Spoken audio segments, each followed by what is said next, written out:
नमस्कार, मेरा नाम ब्रिज द्विवेदी है। आप देख रहे हैं अमर उजाला। इस वक्त पूरे देश भर में अगर बात करें तो सरकारी कर्मचारियों को 8वें वेतन आयोग का बेसब्री से इंतजार है। केंद्र सरकार इसके गठन को लेकर पहले ही हरी झंडी दिखा चुकी है। अब जैसे ही ये लागू होगा तो ना सिर्फ सैलरी में बल्कि पेंशन, महंगाई भत्ता यानी डीए सब में तगड़ा इजाफा देखने को मिलेगा। ऐसे में कई सारे सवाल उठते हुए नजर आ रहे हैं, ये कब से लागू होगा, क्योंकि सभी को इंतजार है। वेतन आयोग कैसे तय करता है कि किसकी सैलरी कितनी बढ़ानी है और जो बेसिक पे कितनी हो जाएगी, पेंशन कितनी बढ़ेगी, अभी ओवरऑल स्टेटस क्या है, ये सभी सवालों के जवाब देने के लिए हमारे साथ मौजूद हैं all India NPS employees federation के नेशनल प्रेसिडेंट और साथ ही national mission of for old pension scheme Bharat के chief leader doctor Manjeet Singh Patel. Sir, बहुत बहुत स्वागत है आपका द बोनस में। थैंक यू द्विवेदी साहब, बहुत बहुत धन्यवाद सर। सर, 8वें वेतन आयोग की चर्चा काफी समय से है, कर्मचारी इंतजार में है कि ये कब से लागू होगा, लेकिन वो डेट अनाउंस होती हुई दिखाई नहीं दे रही है। आपकी क्या राय है, क्या लग रहा है सर, ये कब से लागू होता हुआ दिखाई देगा? द्विवेदी साहब, पहले तो मैं बता दूं कि पूरे देश के जो तकरीबन 36 लाख सेंट्रल गवर्नमेंट एम्प्लॉइज़ हैं, उनके लिए 1 जनवरी 2026 से पे कमीशन ड्यू है 8वां। और भारत की सरकार ने, अश्विनी वैष्णव जी ने 16 जनवरी को, जब दिल्ली के चुनाव थे, फरवरी में ड्यू थे, उस समय इसकी घोषणा कर दी थी कि पे कमीशन का गठन किया जाएगा और 2026 से 1 जनवरी 2026 से बिना देरी के भारत सरकार सभी कर्मचारियों को, पेंशनर्स को पे कमीशन का लाभ देगी। लेकिन अभी 7 महीने बीतने वाले हैं, तकरीबन 7 महीने बीतने के बाद भी भारत सरकार अभी उस कमीशन का ऑफिशियली गठन ही नहीं कर पाई है। अभी वो लगातार अपने जो ऑफिस के जो कर्मचारी चाहिए उनको डेपुटेशन पे मांग रही है पब्लिक से कि कौन कौन से उसको कर्मचारी चाहिए। 3 बार वो मतलब विज्ञापन निकाल चुकी है। लेकिन जो सरकार बड़े बड़े दावे कर रही थी कि 1 जनवरी से बिना देरी किए 2026 से पे कमीशन का लाभ पेंशनर्स और कर्मचारियों को देगी, वो दावे अभी खोखले दिखाई पड़ रहे हैं द्विवेदी साहब।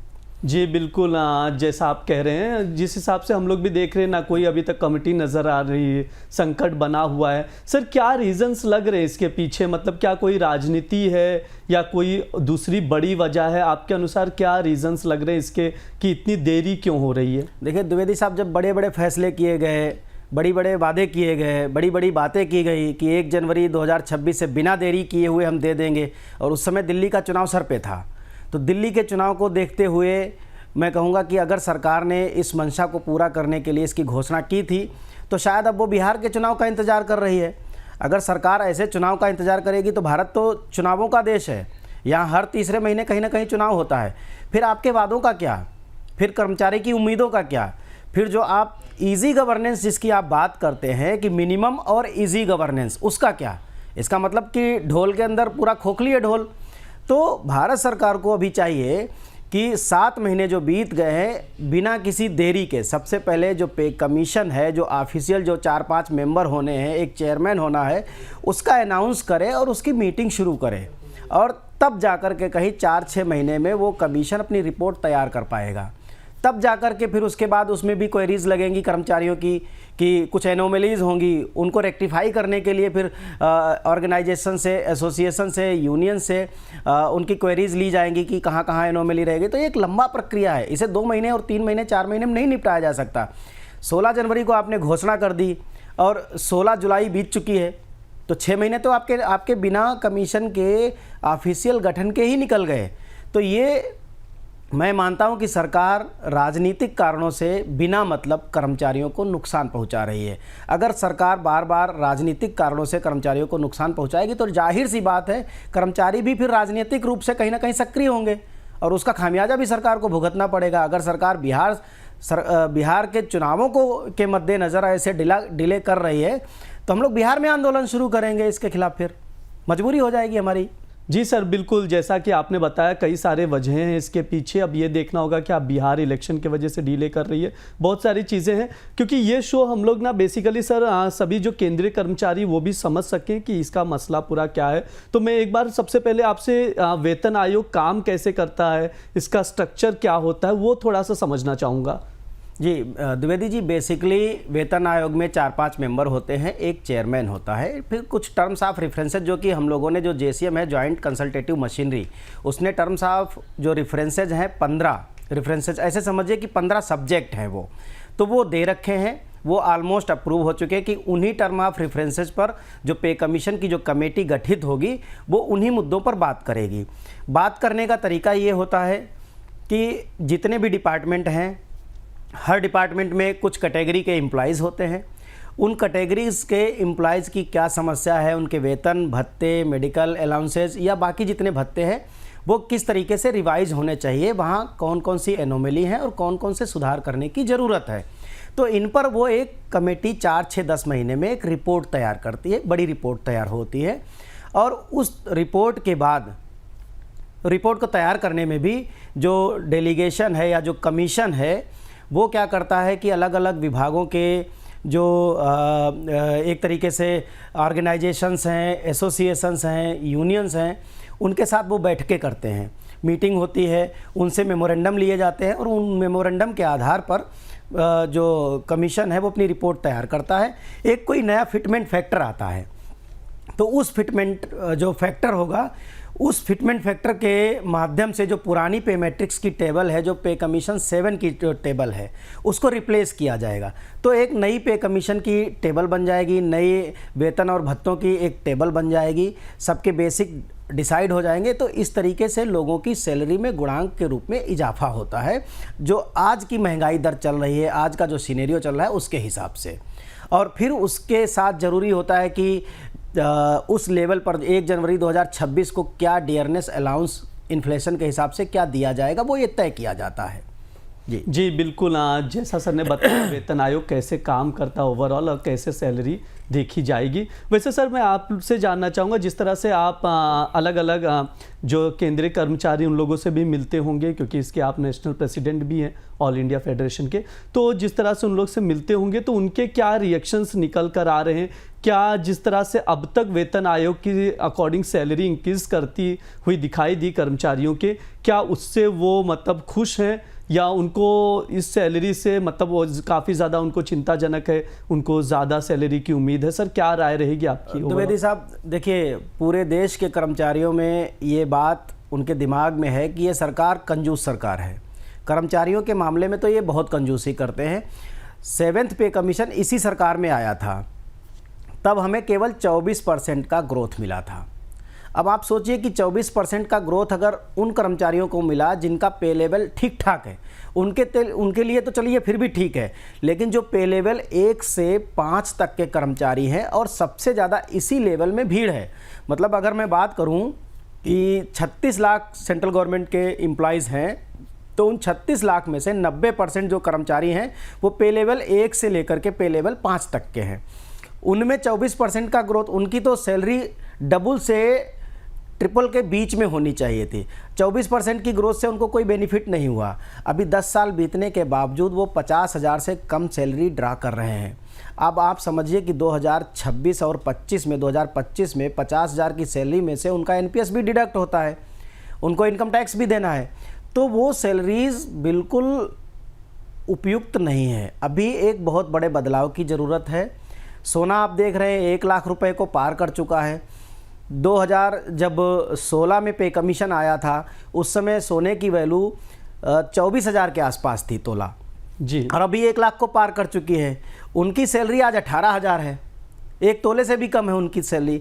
तो सरकार को मतलब इस मुद्दे पर बहुत तेज़ी से गति के साथ बड़े फैसले लेने की ज़रूरत है, क्योंकि हमारा जो मेन वर्कफोर्स है वो पे लेवल 1 से पे लेवल 5 के बीच में है, और उसकी सैलरी अगर ठीक नहीं होगी तो आप सोचिए कि इस महंगाई के समय आप बात करते हैं ह्यूमन डेवलपमेंट इंडेक्स की, HDI की, वो कैसे आप उसको सही करेंगे? HDI जब तक किसी कंट्री का ठीक नहीं होगा वो वर्ल्ड लेवल पर कहीं भी एग्जिस्ट नहीं करेगा।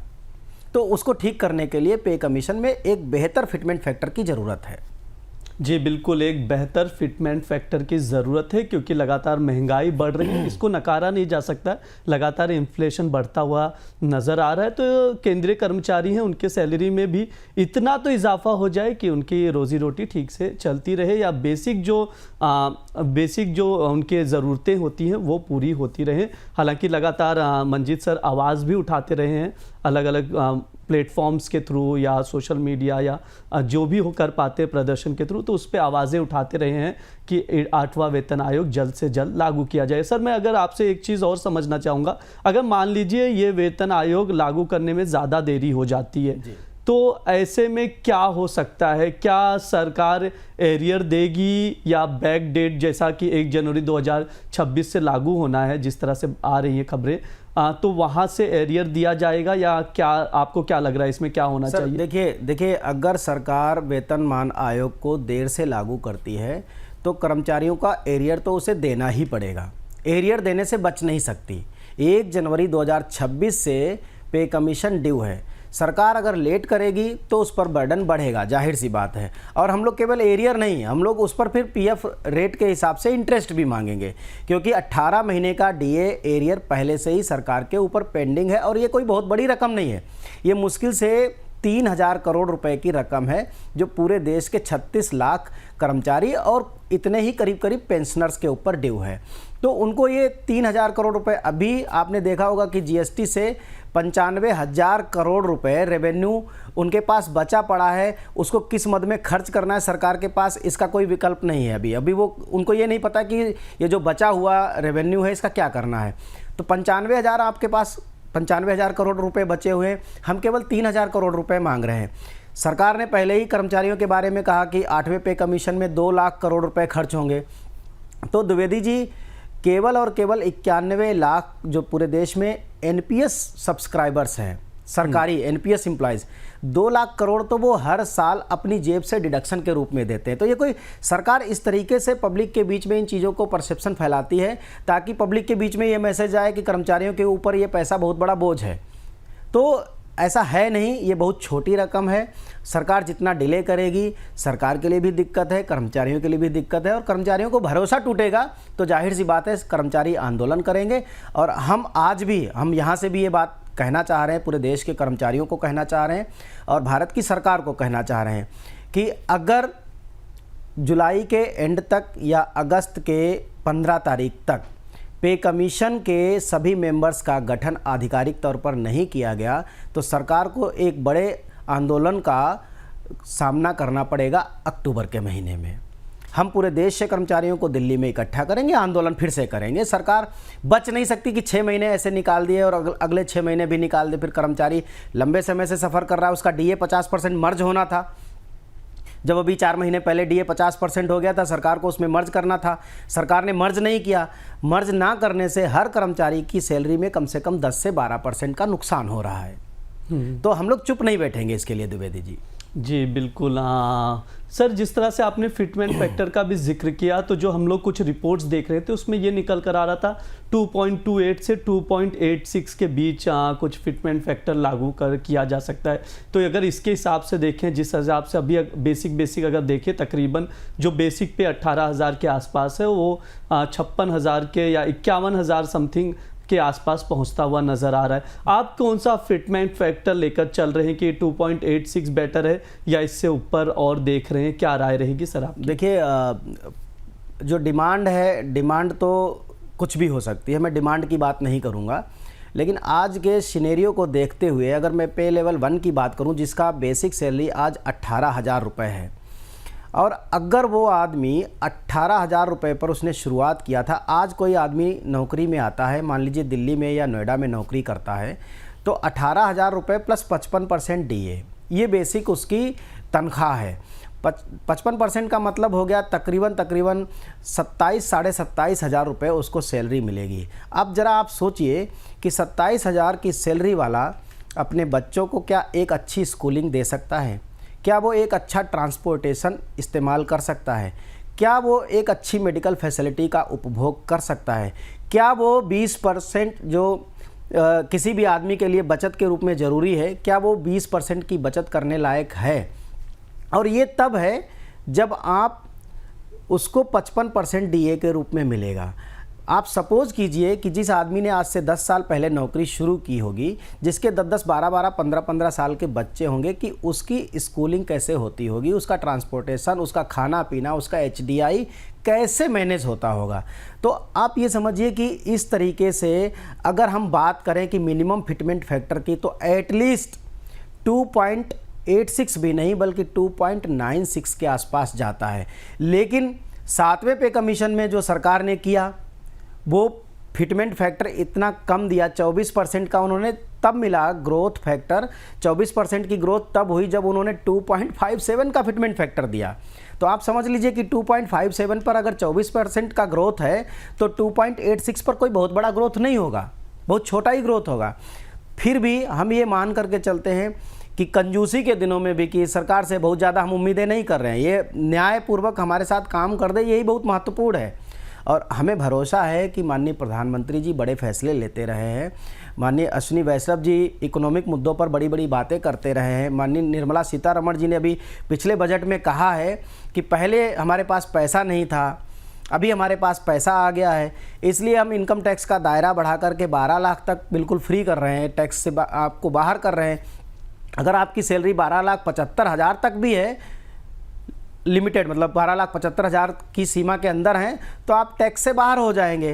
तो जब इतनी बड़ी बड़ी आप बातें कर रहे हो, तो हमारा भी पूरे देश के और पूरे देश के जो अलग अलग राज्य हैं, क्योंकि वो भी इसी फिटमेंट फैक्टर को ही फॉलो करेंगे, मोर देन 90% स्टेट्स इसी फिटमेंट फैक्टर को फॉलो करेंगे, तो उनके लिए एटलीस्ट 2.96 का फिटमेंट फैक्टर होना चाहिए।